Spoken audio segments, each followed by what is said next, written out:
Há palavras que não podem ser ditas a meia voz. Esta é uma delas.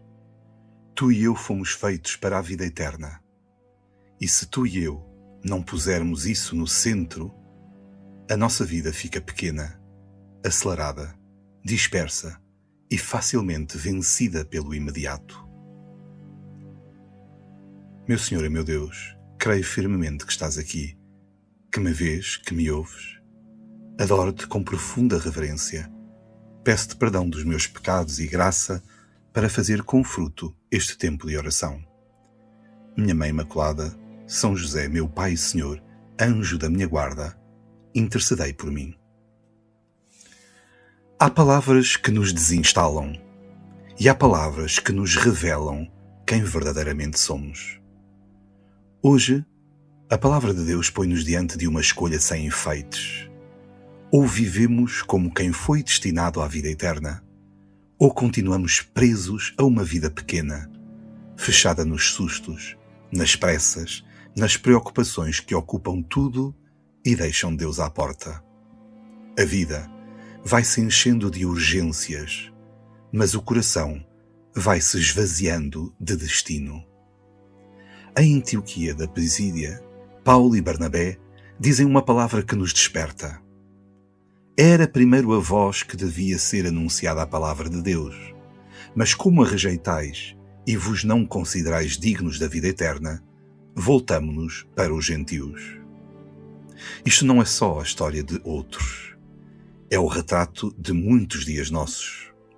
Eu e tu podemos ouvir Deus e responder com adiamentos. Podemos escutar a palavra e logo abafá-la com trabalho, com ruído, com pressa, com distrações, com 1000 pequenas urgências que nos convencem de que há sempre algo mais importante do que rezar. E quando fazemos isso, muitas vezes, sem dar por isso, começamos a viver como se a eternidade fosse um assunto secundário na nossa vida. Os gentios, dizem os Atos dos Apóstolos, pelo contrário, alegravam-se. Eles não se irritam com a palavra, não a tratam como intrusa, não a medem pela utilidade imediata. Alegram-se, porque perceberam uma coisa simples e tremenda. Ouvir Deus é uma graça para quem sabe que a sua vida não termina na conta do banco, no prazo do contrato, na prova da faculdade, no cansaço da casa, nem sequer no sofrimento que agora nos pesa. Quando a alma percebe que foi criada para mais do que sobreviver a tudo isto, então escuta Deus com alegria. Tu e eu não fomos chamados apenas a aguentar esta vida. Fomos chamados a atravessá-la em direção ao Pai. Antigamente os nossos GPS, ao terminarmos a viagem, diziam: chegou ao seu destino. Muitas vezes isso acontecia diante do portão do cemitério da localidade. É uma imagem simples, até desconcertante, porque nos lembra que o nosso destino não é o próximo ecrã, nem o próximo pagamento, nem o próximo problema, nem a próxima discussão. O nosso destino é Deus. E quando a vida é lida assim, as dores não desaparecem por magia, mas deixam de mandar em nós. A ferida continua a ser ferida, a perda continua perda, a luta continua luta, mas tudo é reenquadrado pela eternidade. O sofrimento deixa de ser absoluto, não deixa de doer, mas deixa de ser o teu e o meu Senhor. Isto muda tudo na nossa vida. Quem vive só para o presente interpreta qualquer contrariedade como catástrofe. Quem vive de olhos postos na vida eterna consegue atravessar o dia sem se deixar esmagar por ele. É por isso que a alegria cristã não depende de um dia perfeito. Depende de uma presença. E esta presença tem um nome, tem um rosto, tem uma voz. Jesus Cristo. No Evangelho, Filipe pede o que tantas vezes também nós pedimos: Senhor, mostra-nos o Pai, e isto nos basta. Que frase bonita e que frase tão nossa! Porque no fundo, tantas vezes andamos atrás de mais um sinal, mais uma garantia, mais uma prova, mais uma explicação, como se Deus ainda nos devesse uma demonstração suplementar. E Jesus responde com uma ternura firme: Há tanto tempo estou convosco e não me conheces, Filipe. É uma das feridas da alma moderna, estar perto de Jesus e mesmo assim não o conhecer de verdade. Ir à missa, ouvir a palavra, fazer o sinal da cruz, falar de Deus e ainda assim viver como quem não deixou Cristo entrar até ao fundo da minha alma. Quem me vê, vê o Pai. Esta frase é o coração da nossa fé. Deus não é uma ideia abstrata nem um conceito bonito para momentos religiosos. Deus tornou-se visível, vivo e atuante em Jesus. As palavras de Jesus são palavras do Pai. As obras de Jesus são obras do Pai. O estilo de Jesus é o estilo do Pai. O modo como Jesus olha para os pecadores, toca os doentes, levanta os caídos, escuta os pequenos, corrige os orgulhosos e acolhe os cansaços. Tudo isto nos diz quem é Deus. Quem olha para Jesus com fé começa a perceber que o Pai não é um rival da nossa alegria, é a sua fonte.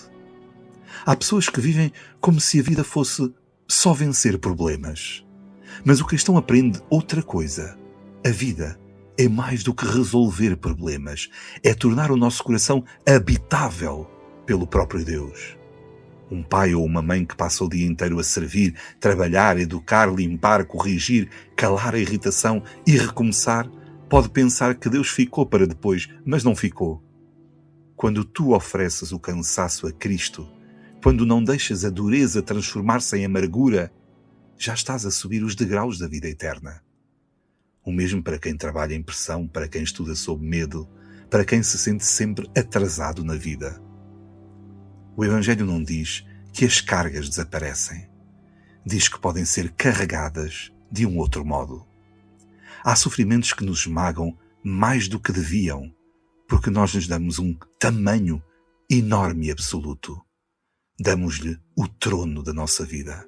Fazemos deles a última palavra. Mas quando o coração se fixa na eternidade, até a dor encontra o seu lugar. Não fica pequena em si mesma, mas deixa de ser infinita. Há um amor que muda a escala da realidade. Como diz o povo, a quem ama, até o feio bonito lhe parece. É uma forma popular de dizer uma verdade espiritual profunda. O amor não nega a realidade, mas ilumina-a por dentro. Quem ama já não olha apenas para o que falta, vê também o que está a nascer. E isto vale para a casa que está cansada, para o casamento que atravessa silêncio, para a família que anda repartida entre horários, para o estudante cansado de cumprir sem entusiasmo, para quem trabalha e já só conta os dias para chegar o fim de semana ou as férias. O amor de Deus devolve alma ao que estava a tornar-se mecânico. Cristo não nos olha para nos reduzir, olha-nos para nos elevar. E com isso, ensina-nos que a santidade não é cara fechada, nem religião pesada, nem medo de errar. É liberdade para quando te dói não deixares de amar. Há dias difíceis que não podem mandar no nosso coração.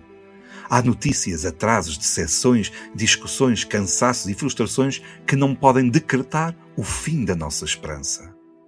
Os cristãos são livres quando já não entregam o centro da alma ao humor maior ou menor do dia.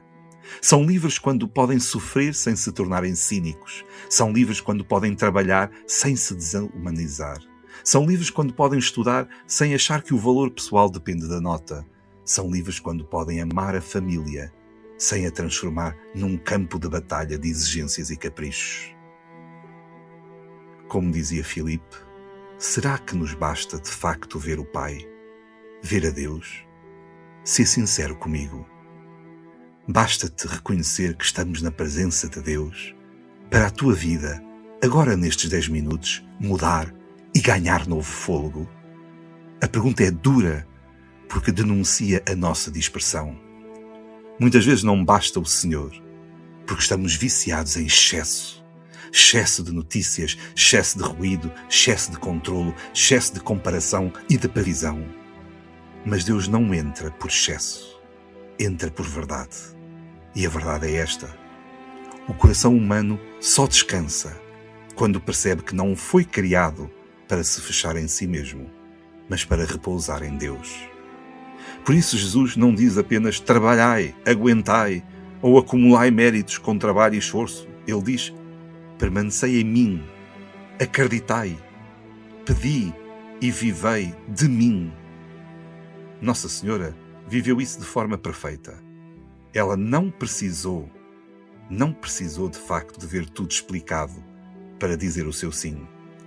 Guardava, meditava, sofria, esperava, sem abandonar a presença de Deus. E em Caná, quando parecia que faltava vinho, ela não dramatizou, nem fez o discurso do fim do mundo.